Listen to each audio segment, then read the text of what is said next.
BJP কি সত্যি মনে করে যে বাংলায় এসআইআর হলেই বিজেপি ক্ষমতায় চলে আসবে?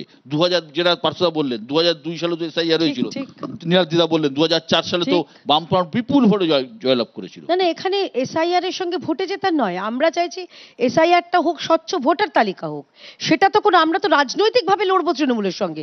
এসআইআর এর আমাদের মানে বলে বলিয়ান হয়ে নয়, আমরা রাজনৈতিকভাবে লড়বো, কিন্তু আমাদের জন্য কোনো অদৃশ্য শত্রু, মৃত ভোটার, ডুপ্লিকেট ভোটার, পশ্চিমবঙ্গ থেকে চলে গেছেন এমন ভোটার, স্বর্গীয় দ্বিজেন মুখোপাধ্যায়, শ্রমিকদার বাবা মা, তাদের যেন কষ্ট করে মানে স্বর্গ থেকে এই মর্তে ধরাধামে না এসে ভোট দিতে হয়। আমরা স্বচ্ছ ভোটার তালিকা চাইছি।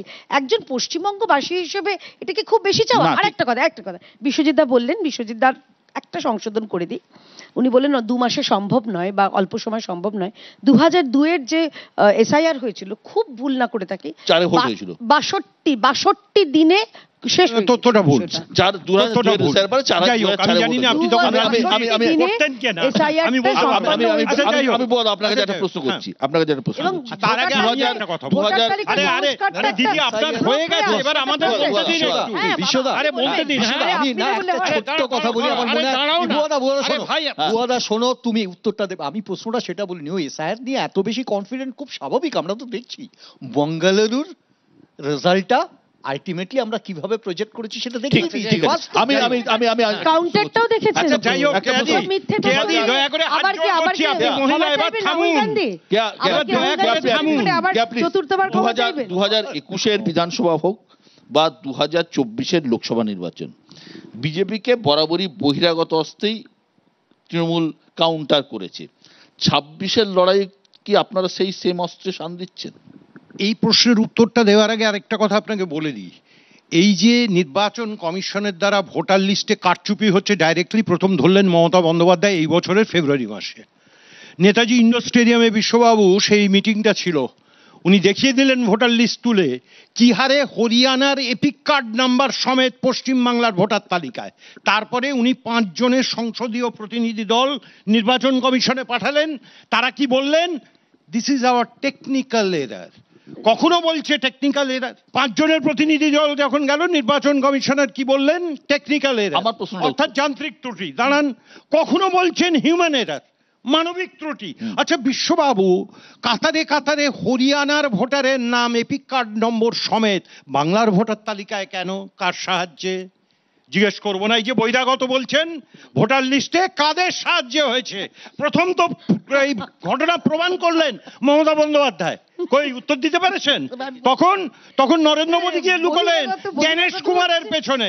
আর আপনি যে প্রশ্নটা নিয়ে এলেন, আপনি প্রশ্নটা আরেকবার করুন। প্রশ্নটা হচ্ছে 2021 2024 আপনারা বারবার বিজেপিকে বহিরাগতের পার্টি বলে কাউন্টার করেছেন। 2026এও কি আপনারা সেম অস্ত্রে শান দিচ্ছেন? একটা কথা বলবো আপনাকে, এই তো দুর্গাপুজো গেল, আপনি জানেন বিজেপির যে কেন্দ্রীয় নেতৃত্ব কলকাতায় বসে আছে না, যারা নির্বাচন পরিচালনা করবে 2026 সালে, কুমোরটুলিতে গেছিল মুখোশ অর্ডার দিতে। কেন মুখ নেই? বিজেপির মুখটাকে, মমতা বন্দ্যোপাধ্যায়ের মুখটাকে শুনুন, ওখানে গিয়ে অসুরের মুখ পেয়েছে। আপনি এটা জানেন নাকি? রাজনৈতিক বিশেষজ্ঞ শুনুন, ওখানে আপনি এটা জানেন নাকি? রাজনৈতিক বিশেষজ্ঞ কোন দলে কে মুখ? আরে শোনো না ভাই, এক মিনিট। সেখানে গিয়ে অসুরের মুখ পাওয়া গেছে, তাই নিয়ে এসছে। সেটাই হবে বিজেপির মুখ 26। সেই জন্য 21-এ যা হাল হয়েছে, 24-এ যা হাল হয়েছে, ওই একই হবে। ওই যে অসুর হচ্ছে মুখ, আপনি অসুরের নেতৃত্বে ভোট লড়বেন। কেয়াদি, আপনি অসুরের নেতৃত্বে ভোট লড়বেন, রেডি হয়ে যান। সেটা আপনি ঠিক করে নিন, সেটা শুভেন্দু না সুকান্ত। কথাটা বললেন না, এটা মজার জিনিস আছে বিশ্বদা। পশ্চিমবঙ্গে 2024-এ কীর্তি আজাদ, ইউসুফ পাঠান, শত্রুঘ্ন সিনহা, সাকেত গোখলে, এরা সব না বাংলার ছেলে হয়ে যায়। আবার 2026-এ বহিরাগত হয়ে যায়। পশ্চিমবঙ্গে মা দুর্গার বিসর্জন হয়েছে, তো 26-এ মহিষাসুরের বিসর্জন হবে। বহিরাগতরা, আমি বলছি বহিরাগত হিসেবে তৃণমূল সাধারণভাবে বিজেপিকে মিন করেন। কিন্তু বহিরাগতরা এ রাজ্যে এসে, আমি ধরে নিচ্ছি যে ওদের যুক্তি যদি ঠিক হয়, যা যা শিখিয়েছিলেন ওরা কিন্তু বাধ্য ছেলের মতো সেগুলো শিখেওছেন। অর্থাৎ এই একেবারে যে রামনবমী থেকে শুরু করে হনুমান দশমী, ওদিকে রাম মন্দির থেকে এদিকে জগন্নাথ ধাম, আপনি প্রত্যেকটা জিনিস ভালোভাবে শিখেছেন, প্রত্যেকটা। ফলে আমার কথা হচ্ছে, এবার বাংলা তার নিজের মেয়েকে চাই এই কথাটা বলে যেভাবে বহিরাগতকে আটকানোর স্লোগান দিয়েছেন অতীতে, আর সেই স্লোগানে কাজ করবে বলে আমার মনে হচ্ছে না। আপনাদের থেকে শিখেছে scientific thinking, আর আপনাদের থেকে scientific এবার thinking দেখবেন শিখেছে। যার জন্য আপনাকে গোলপোস্ট পাল্টাতে হচ্ছে, এই শূন্য গোলপোস্ট থেকে পাল্টাতে হচ্ছে ওই কারণেই। গোলপোস্ট পাল্টাতে হচ্ছে। আপনারা এবার নিচের দিকে নামবেন। আর বিজেপি 50টাও পাবে না।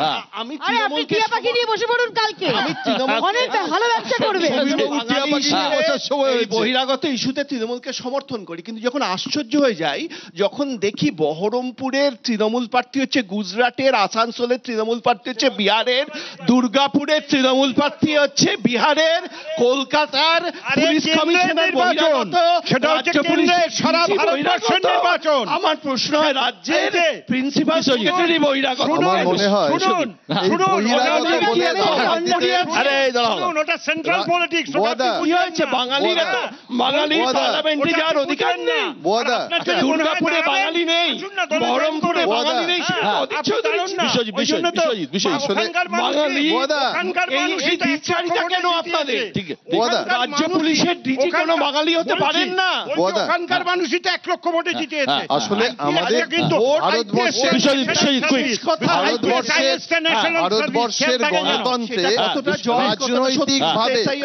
ভারতবর্ষের গণতন্ত্রে রাজনৈতিকভাবে কোনো বহিরাগত নেই।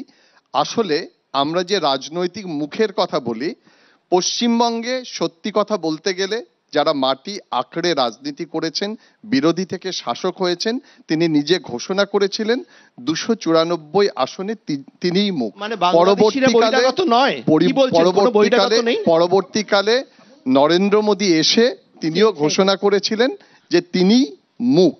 তার মানে একজন বাংলায় রাজনীতি করে ওঠা, তিনি বলছেন বাংলার মুখ। 294 তিনি, নরেন্দ্র মোদী এসে বলছেন তিনি মুখ। গ্যাপটা হচ্ছে যে বাংলায় একজন নরেন্দ্র মোদী কি মুখ্যমন্ত্রীর প্রার্থী? নেতা চান, আমি জানতে চাইছি তাহলে কি প্রধানমন্ত্রী থেকে উনি মুখ পদত্যাগ হিসাবে করছেন? থাকবেন। যখন উনি কি আপনারা পদত্যাগ করছেন? যদিও রাজনীতিতে উনি কি আঞ্চলিক দল হিসেবে উনি কি বাংলায় তখন কি হয়? উনি কি মমতা বাংলার ব্যানার্জি মুখ্যমন্ত্রী আঞ্চলিক হবেন? সুপ্রিমো আমি জানতে চাইছি কালীঘাট দলের নেত্রী, উনি কি তিনি বাংলার বিধানসভা মুখ্যমন্ত্রী ভবনে হবেন? বিশ্বদা, বলুন না, বাংলার মানুষের রায় নেই, একদম উত্তর পেয়ে যাবে। অপরচুনিটি নেব, জাস্ট আ সিঙ্গেল লাইন। আমি আগত, বহিরাগত, দুরাগত এই জায়গাতে যাব না।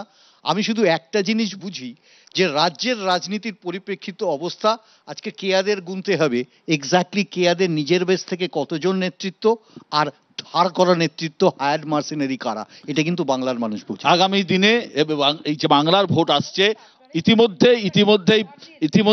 ইতিমধ্যেই ভোটের হাওয়া গরম, এবং সময় যত গড়াবে হাওয়া আরো গরম হবে, শব্দের লড়াই আরো বাড়বে। কিন্তু আমরা দেখব যে কেউ যেন লক্ষণ রেখা অতিক্রম না করে এবং লক্ষণ রেখা অতিক্রম না করে পারস্পরিক রাজনৈতিক সৌহার্দ্য বজায় রেখে যে নির্বাচনে লড়ুন। ভোটে যে জিতবেন তারা সরকার তৈরি করবেন, যে নিয়ে কোনো সন্দেহ নেই। কিন্তু আমরা চাইবো যে একটা সুস্থ পরিবেশ বজায় থাকুক। ভালো থাকবেন সবাই।